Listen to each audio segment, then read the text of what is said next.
Welcome, today I'm showing how to activate Hey Google option into a Sony Xperia 10 Mark IV. First of all, open your Google application, this one.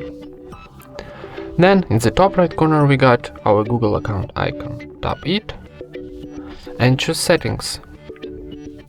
Next go into voice option and here choose voice match.